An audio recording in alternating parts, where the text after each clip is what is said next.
Hello, everybody, and welcome to Life Hacks Podcast on True Story FM. I'm Shelly Boucher. Sometimes life feels like yesterday's stale fast food.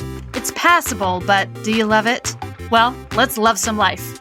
Here, we explore simple, clever ways to make your life better and less stale. Guests from all walks of life grant insight into their approach to making life more enjoyable, less stressful, and filled with abundance. Today, I'm joined by Tristan Gandolfi, the Director of Entrepreneurial Education at SeedSpot. SeedSpot focuses on helping entrepreneurs who are creating solutions to social problems. Take it away, Tristan. Welcome. Thank you. Thanks for having me. So give us a little bit of backstory about not only yourself, but also about all the awesome things that SeedSpot does. Yeah. So my background is in education. I was a middle school educator at first for about 5 years, and it's Teacher Appreciation Week. So shout out teacher. And I transitioned from being a teacher to being an entrepreneur, which, to be honest with you, all teachers really are. We have limited resources and we are trying to make things work, like kids learn and all other things happen. And so it's a pretty easy transition into the work that I do at SeedSpot. I had an idea kind of steeping at the back of my brain that I wanted to bring to classrooms all over. And SeedSpot at the time had 2 different programs that I could join where I would learn about starting a business.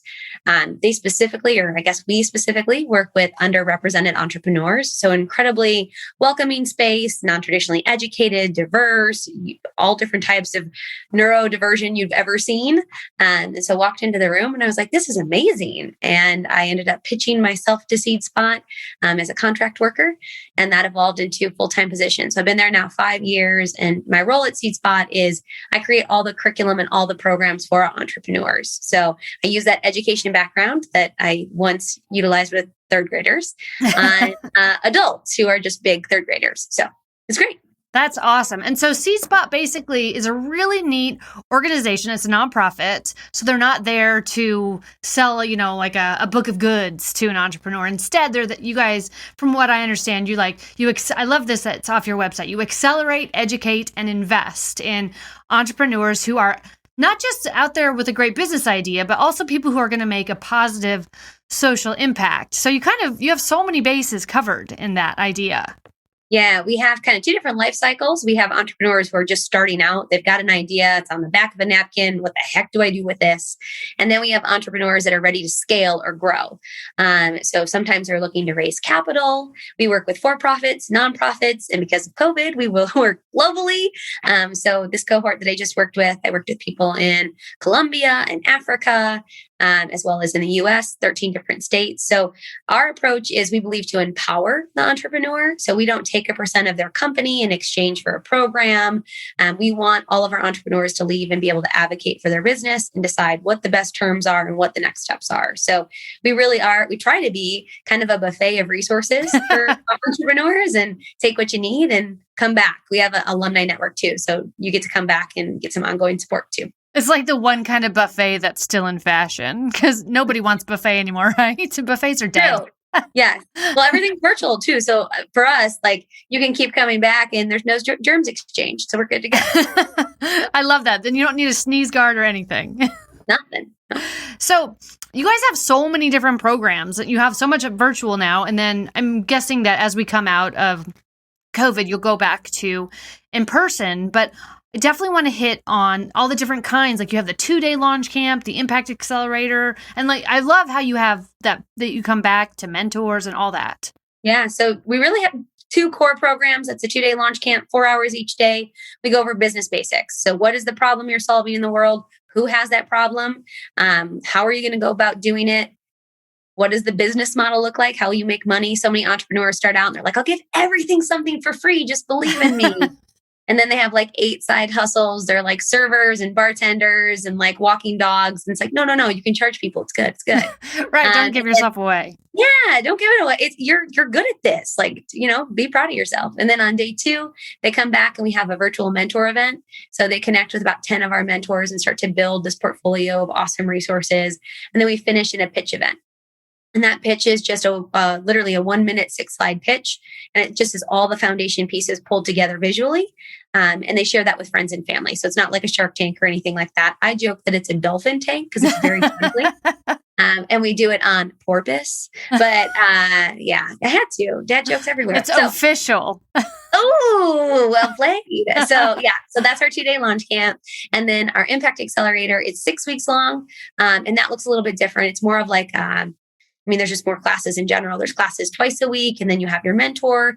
There's 3 different pitch events where you get coaching either from foundations if you're a nonprofit, or actual like investors, angels investors if you're a for-profit.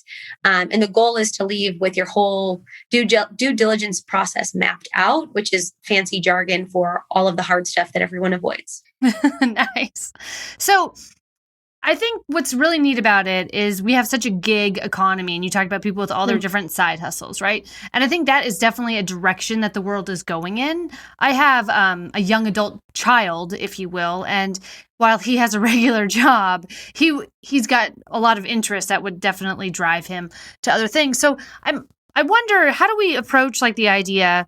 Like maybe not everybody has a side hustle, and maybe not everybody has like a big idea that would fit into the seed spot vision. But so how do we help our average people who maybe they love the idea, but they have a problem focusing? How do we help them life hack that? Yeah. So I will also add that all of the ventures we work with are in that social impact space. So at their core, they're trying to make the world a better place, right? So they're trying to end poverty or hunger or make the world a more sustainable place. There's 17 different targets or goals that the UN kind of initiated in 2017. And we use that for kind of a framework of discussion. And so what we often see is we've got dreamers, right? We've got individuals that want to change the world, especially right now with social unrest, with the way that our schools are whether you're in Arizona or any school with the virtual learning. I think right now we're noticing a lot of the issues that are kind of under the underbelly of our communities. And so what we do is set up spaces for people to discover, right? So I would say in our 2-day launch camp, most individuals don't have a solid business idea. They know that they want to make change, but the how they haven't really landed on. And most entrepreneurs are big thinkers, which means all the details are missing. So they know that they want to get to a place, but the road to get there. And so it's our job to kind of keep them on a path, give them checkpoints that they can check in with themselves after the program, during the program, or come back to in a year. And because the entire cohort has that same mindset, you now have peers. You can be bouncing ideas off of, relationships you can have post the program. And so I think really the biggest hurdle is just like saying, I'm going to do this thing. And the life hack for that is we have free calls and free webinars monthly. And so in those calls, you can get on a call with me or Chris, one of my team members, and ask those questions. And you can get some confidence boost. You can troubleshoot with a real person before signing up for a program. You can say, hey, I had this crazy idea. Am I in fact crazy? To which I will probably validate you are crazy. Good crazy. And point them in the right direction and where to take that crazy. We're super fortunate. The entrepreneur kind of community or ecosystem is really supportive, and there's all these different resources. So if it's something that I can't help with at SeedSpot, like let's say you're building the next, I don't know, for-profit dating app. Because there's not enough of those. Yeah, right. I don't know how that world works. It's not in the social impact space, but I know a bunch of tech accelerators that can help you too. So I think this idea of community where I can send people to other resources if we can't help too. But sometimes all it takes is just to say it out loud to a person, and we've got that space to do it. I love that. And how do you feel? Because you definitely are going to have more experience in this idea than I do. But I really feel like the side hustle, the entrepreneur, like that life is so much of our future, of our generations ahead. As I see my own kids growing up and younger peers of mine, I see them so in that mindset. So I think you guys are in such an interesting place because you're right there where that's happening. Yeah, it's we see a lot of what I would call like blended employment, right? Which is like many jobs. One is a passion project. One pays the bills. One fills my soul, which is pretty much passion. But you know what I'm going at here, right? We've got a little bit of everything. And I definitely think that it is the future of employment. We're seeing, on the rise of things like co-working spaces and independent contractors. And I think companies now see that there's less overhead by hiring a contract employee versus a full-time. And I think that the younger generation craves change, and this allows them to have change. And so I do think that it'll change overall the way that things look. And what's nice is whether or not like I launch my own business and say like, I do copywriting and I want to do my own gig and be a copywriter. What's nice about the gig economy is you can have the support of an established company and kind of have an almost entrepreneur mindset where you're changing a company with your ideas from the inside out instead of having to grind for yourself. So you have this flex of like when you're hungry and you want to do it by yourself, you can.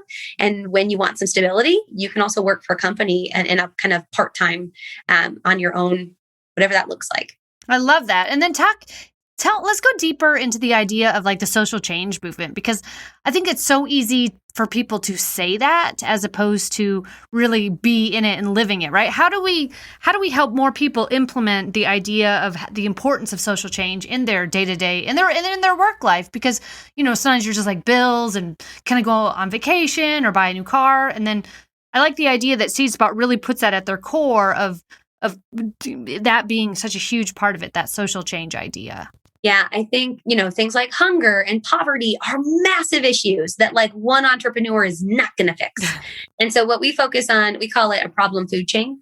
And so we look at the system of problem, right? So why does this poverty exist? Let's look at all the causes. Let's see it from all perspectives. And then let's look at on the other side of that, what are all the outcomes? And we really try to have our entrepreneurs focus on one piece of that big nest, that big messy thing. And reason being is you can only control your component. And then you can make partnerships with all these other people who are doing great things. And it's not your specialty. And it highlights what you're best in the world at. It keeps you focused so that you can make a change. And then you see the ripple effect of that. We have seen like even today. So one of our alumni today just passed a policy in Arizona, an employment policy, like a bill. So we are seeing things, whether it's a single transaction for a service or like a sold good, or it's like governmental change. We have the ability to see that on a regular basis. Let me pull it up and see what exactly he like messaged us. He's like, yeah, I just got off a call with Ducey. It's like, cool. I have a couple things. Why do you have your ear? I have a couple things I'd love. Can we tell him a few things we'd like to change? Yeah. Just have a little chit chat here. I love how it goes into politics, and there's so many different levels that it could be a part of. It sounds like, the companies.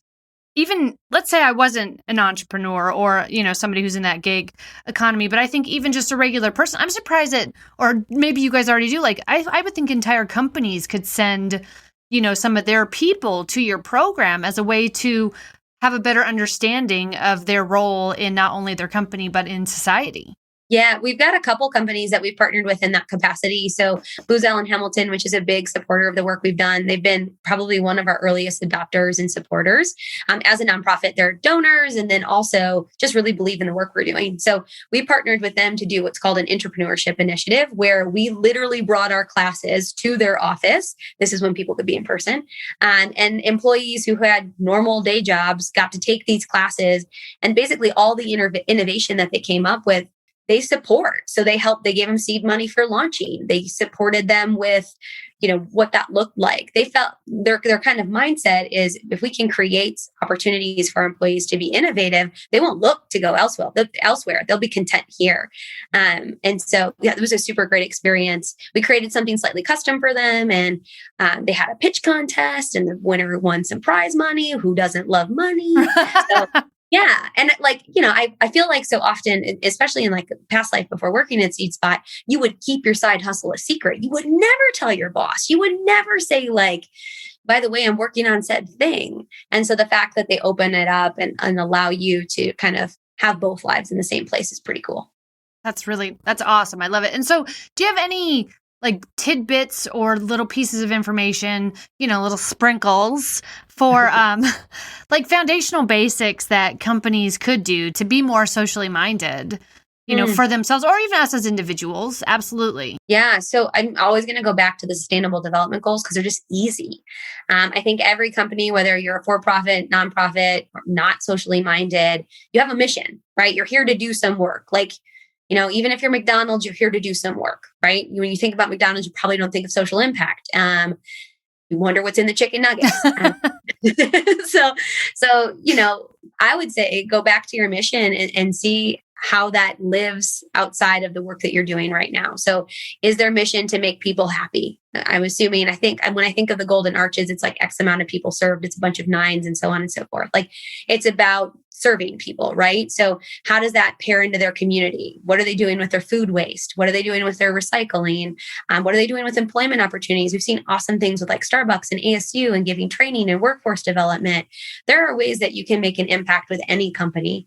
And it's just really, I think ultimately coming back to your mission and making sure that it feels authentic to the company, because you can tell when somebody's just like, I donate 5%. No, you don't. Like, and if you do, I don't really do. Right. That's different than like sitting down and really thinking through like your supply chain or the way that you do things in a more thoughtful way. And like I said, the SDGs really lay that out in a simple way for people to navigate and to have conversations. And I think, based on the state that you're in, there's different things you can do in each state. And so yeah, I think there's all sorts of ways that if you want, and I guarantee you, if you're a big company, there is somebody who wants to make that change. Create a committee, let them drive that bus, right? Empower them to create the change and to create, what I would assume is a really great workplace and a work culture. Because that keeps your people there and happy. And then even if you're on your own, I think sometimes, especially as we're coming out of a year of so many of us spending time alone, like if we can find ways of what our personal mission is and what's important to us, it helps us be motivated, right? So let's talk a little bit more about like even, because I love the 2-day launch camp and what that gives you and how it's like broke, because who doesn't have 2 days, right? Because it's usually like Friday or Saturday and Sunday, right? Not Friday and Saturday. No, it's Thursday, Friday. So they're during the workday. Yep. So you can still have your weekend. You can live your best life on a Saturday and a Sunday. They're 4 hours. They're not even full days. So it's 4 hours, depending on your time zone, and they're global. Again, all things we do now are global. So they're 4 hours from tip to tail. On the second day, they're a little longer because of the pitch event. So it's 5 hours, but super accessible. And that's the whole point of it. And I think of it like business Legos. So you learn each different chunk and you can stack them and rearrange them. But it's really a strong foundation of, again, I come back to problem. It's one thing for an entrepreneur to just like create a solution. Like I'm going to be an ad agency. Cool. Who needs you? What problem are you going to solve for them? Right? Just because you have the skill doesn't mean somebody wants to employ you. So take a step back out of who you are and what you offer. Look at the world around you. What do they need? What are you solving for? So we do a bit of reframing off the top. And then we go into that. Okay, now who's going to pay for that? Darn it. Yeah, right. Who is the customer, who has the biggest pain point, who's really struggling with, if it is, if you're in the marketing space, who's struggling with messaging, what does that look like? And then how does the solution work? Tailor that solution to the customer, again, not to you as an individual, but to that customer and their need. And which really then tells a beautiful story. This is the problem that exists. This is who has the problem. Here's how we solve it. Oh, slam dunk. Hire you now. Let's go. When we're talking about Legos, is this like an 18 and older Lego pack? Like, do you guys, is it all adults or do you have? Yeah. And what's your average age of people who come? So fun fact, we just did some data crunching and it's around 40, which I was a little bit shocked by. We do work with 18 and up. We don't get a lot of youth, I will say, or like the teens there. We do have a lot of partnerships with universities. So we do have that 18 to 21 range. We've done some stuff with Hartford University and George Washington and Arizona State, Southern Illinois, random schools really at the end of the day, but a lot of schools that don't have maybe an incubator on campus or they're looking for resources to plug their students into once they've graduated, like bigger networks than just the university alumni. So we've done some partnering with universities, but what we're seeing is that like kind of around, early 40s, the way that I perceive it is like, this thing has been eating at me through my professional career. I've wanted to do this. I wanted to launch this. This has been my dream. F it. Here we go. And so, I see it as a lot of people kind of stepping into that big picture that they've always wanted to be a part of. And then we've worked and seen everything, but most commonly it's around 40. I love how you talked about then they get to meet a whole new network of people. So they're like building relationships with like-minded people, but who are also maybe, like you even mentioned that some of the people, they don't really know exactly what their idea is, but they know they have an idea. And I like the idea that you can build relationships with the people who are in that same place as you, or even if somebody's further along the road, it becomes even like probably I would think within the group some mentorship. And then, of course, then you have even more mentorship that they can come back to afterward. You got it. Yeah. So, for example, we have an application coming through right now, or applications plural. The deadline closes today for our next Impact Accelerator. And there's a guy, Jamaica. I think he's a founder in Jamaica. And he has a marketing company that does marketing campaigns for nonprofits. Nonprofits are struggling right now with fundraising and just funds and funds and funds. And so he works at a discounted rate to give them marketing assets and tools that they can use to hopefully attract more donors.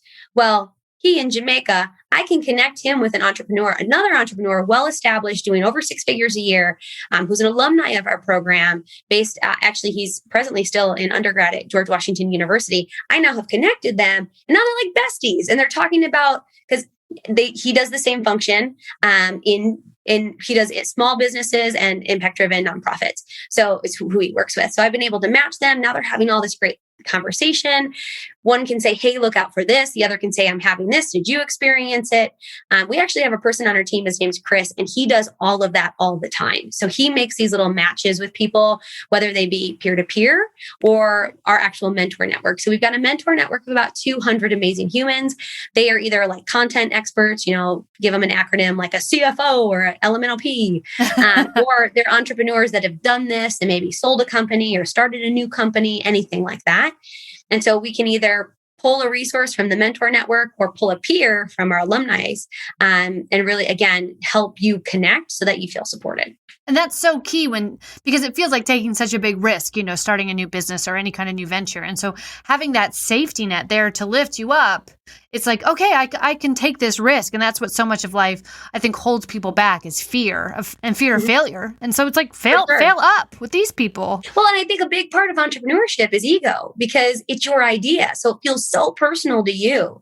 And so you hold it and you protect it and you shield it from all of the horrible things in the world, but then it never goes anywhere. Right. And so I think the more that you hear this person crashed and burned and made it through, or this person pivoted, or this is what they used to get to the next phase, remind you like it's okay there's so many entrepreneurs I talk to before the program starts, and they're like, I don't think I'm going to share my idea.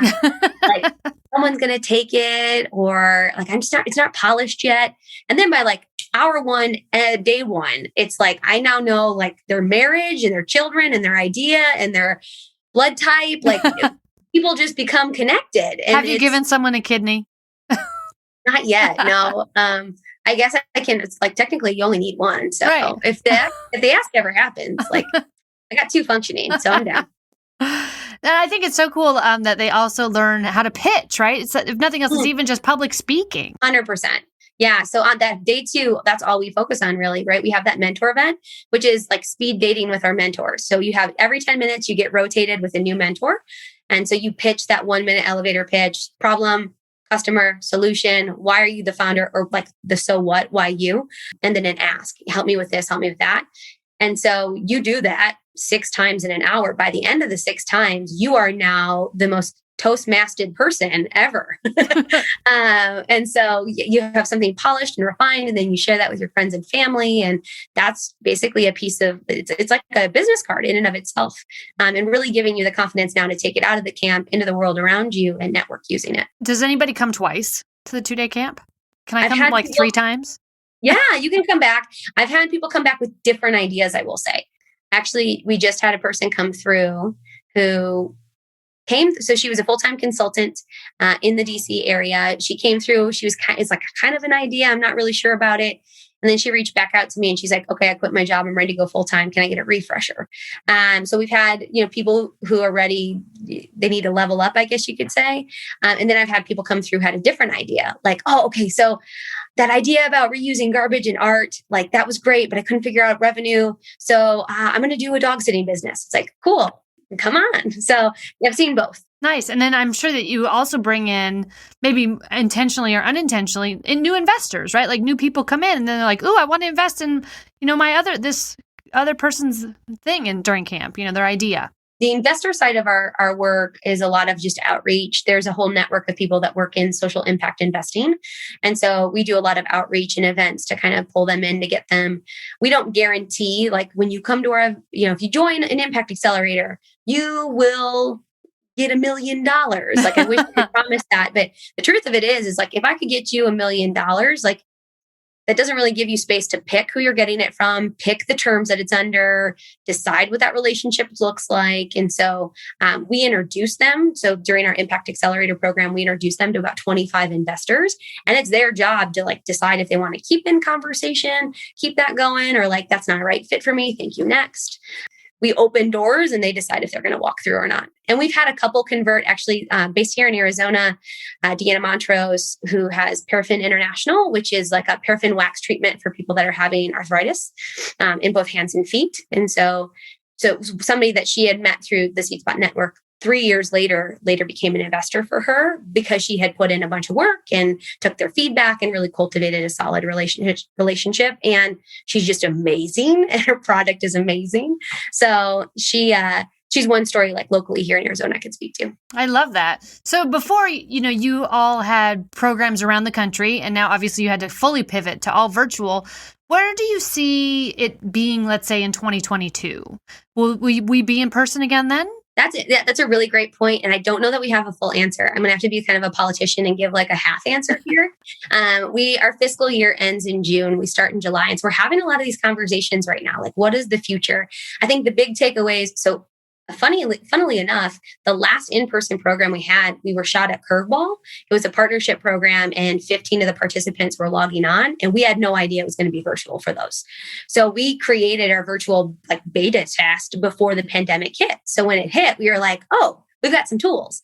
And what we found is, as you mentioned, we used to be, stuck in a single city, like, if we were in Phoenix or Tampa or DC, and we could only pull entrepreneurs from those cities and only pull content experts from those cities. Well, now the world is our oyster. And so it's been amazing. If you think about the type of community you can build now with global perspectives and people from all different backgrounds who are solving all different types of problems, it's really quite amazing. And then the quality of our content experts, like we are pulling CEOs of very large, amazing companies who can now share stories that otherwise we wouldn't have had access to because there's no way they would drive to Phoenix to present for an hour to go back to that office job. They can log on from Zoom and boom, like we're in it. So I think it's hybrid. And that's what you're going to hear from everybody. I think humans are craving like seeing another person in real time. Yeah. And so we definitely understand that. And then we also know that this has been really beneficial for like the efficacy of our programs. So it's going to probably be somewhere in between. Maybe there's virtual components and maybe a culminating experience that's in person. The sky is really the limit. And I think what we always do as an organization is we first go to our customers and we ask, what is it that you need? What is it that you want? And then we try to build something that really fits those needs and wants. So my assumption is we'll go back to some of our alumni and tell me, what would be the best program for you given this new world we're in. Look at that feedback and then make some choices based on their needs. We've talked so much about the idea of the life hack from Seed Spot, which is really awesome. But how about for Tristan herself? You have a really cool background, in comedy and teaching, and you've done so many things. Do you have any favorites to share with us? I've always kind of operated under this mindset of like, move quick, ask questions later. And I think that's always really benefited me. I'm kind of a self-starter and I break a lot of things, which is probably not everybody else's favorite, but it's allowed me to learn quickly some big lessons and to make choices that feel right, if that makes sense. Like I can kind of get out of the stuff that's distracting and doesn't work, doesn't make sense. That's definitely a life hack. I also think laughter is a big one, especially in this past year. The more opportunities where you can just sit, take a breath and laugh, like the better. Things have felt pretty heavy, right? Pretty claustrophobic in this past year. And so I live in what I call a daycare co-working space. And so I've got two littles, my husband. We now have a gym in one room, aka a stationary bike. We then, of course, adopted a dog because that's what you did during a pandemic. So we're an animal shelter as well. And I think there's moments where it starts to feel really stressful and really chaotic. And it's like, stop, take a breath, and then laugh. Because it's really funny. Like this is not going to happen again. This moment is going to pass. And like, it's pretty funny that, whatever the thing is that came up, I can't tell you how many times like I've been facilitating a meeting and then from the other room, you can hear my son like screaming for a Pop-Tart. And it's like, I'm sorry. I swear I'm a capable individual, but like, this is my life. You're in my house. How it goes. Yep. And then what's great then too is like, here's Tristan working at Seed Spot and you're bringing humor to social change. That's the hope. I mean, because that's, again, if you can't laugh at it, then what good is it? These things are serious. Of course, poverty is terrible and hunger is terrible. But feeling sad and down, that doesn't create change in the world, right? Laughter, light, that does help. So you can help solve poverty and hunger, but also create light for the people in those spaces. I love that. That's awesome. That's like such a great way to wrap it up, unless you have other personal life hacks that, you're going to like the Tristan Hiya karate chops at life besides, just living, which is awesome. Yeah. I mean, I think the more complicated you make it, the less fun it's going to be. Right. So, nice and simple is really the way to go. And I think, the only other thing I could ever think about is leaning on your community. Right. And one thing to do things alone. And I think I've tried to do that a lot. When I first came to Seed Spot, I had my own idea and I attempted to do as a solo founder, build a business. And that was a lot. It was a lot. And when I found I work my best when I'm surrounded by other people who can contribute. And so I'm glad I discovered that quickly. To go back to my first point, I laugh at how painful that process was. But I'm glad that I recognize, especially now given like we have kids, like having a community, whether they're related to you or not, like has been super, super helpful. At the beginning of the pandemic, we were just hot potatoing children to each other between meetings. It was like, you have a meeting, I don't, shift. It's back and forth. And so, then we opened it up and we leaned on the community and we got to a much more sustainable space. So I'm thankful for the community. Yeah, of course. And so if our community wants to know more about you, where should they find you? Like on Seed Spot's website? Do you have any other things you like to share? That's probably the best place to find me right now. It's just Tristan at seedspot.org. And I super responsive. So I'm in my email all day answering all sorts of questions. Literally, you should see my inbox. It's everything from like, hey, I had this idea at midnight to like, how do you feel about landing on the moon? It's been done. Oh no. So, yeah, surprise. So yeah, email is probably the best way to connect with me. If you go through the Seed Spot website, you can also drop a message there, but the most direct way is just email. Awesome. And then Seed Spot is everywhere. Are you guys on Facebook and Instagram? Yeah, we're not on TikTok. We're not that cool yet. But we are on Twitter. We are on Instagram. We are on Facebook. We have a LinkedIn community. We're on Slack. Like we're all over the tech interwebs, if you will. Nice. And then I think even YouTube, there's some webinars that have been recorded and are up there for free resources. So you can even YouTube us unboxing. Just kidding. But you can YouTube something. Product reviews. So seedspot.org. We'll put all that in the show notes too, so that people can check it out. We're so excited to have spent this time with you. It's been really insightful and energizing. I feel excited about it today. I want to thank you so much and do you want to say goodbye to everybody, our listeners? Yeah. Hope to meet everybody who listened in a 2-day launch camp and hear about your big ideas and your dreams. And thanks for listening. Yeah. Thank you all so much for tuning into the show. Make sure you subscribe. And if you like what you're hearing, give us a review. It really helps other people find us. Thanks again to Tristan and Seed Spot. And we'll see you next time right here at Life Hacks.